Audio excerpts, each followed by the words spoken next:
এদেশের মানুষগুলোকে ধিক্কার জানাই। আমরা এখনো মানুষ হতে পারলাম না। বিমান দুর্ঘটনায় ঘটনাস্থলে অ্যাম্বুলেন্স আসতে লেট হওয়ায় আশেপাশের মানুষজন ছোটাছুটি করছে বাচ্চাদের কোলে নিয়ে হসপিটালে যাওয়ার জন্য।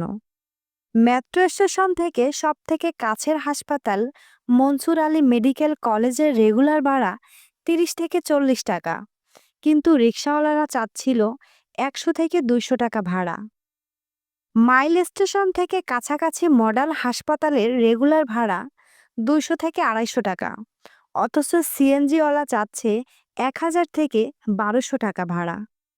একজন লোক পুড়ে যাওয়া একটি বাচ্চাকে অনেকক্ষণ নিয়ে ছোটাছুটি করছিল, কিন্তু রিকশাওয়ালা সিএনজিওয়ালা রেগুলার ভাড়ায় যেতে চাচ্ছিল না। তাদেরকে বেশি ভাড়া না দিলে তারা যাবে না। এমনকি একটি প্রাইভেট কারও থামেনি পুড়ে যাওয়া মাসুম বাচ্চাদের বাঁচাতে। এদিকে সব বাচ্চাদের শরীর পুড়ে ঝলসে যাচ্ছে। এদেশের মানুষগুলো কেমন, বিপদ দেখলেই ওরা সবকিছুর দাম বাড়িয়ে দেয়। এদেশের মানুষগুলো সভ্য হবে কবে? এদেশের মানুষগুলোকে ধিক্কার জানাই।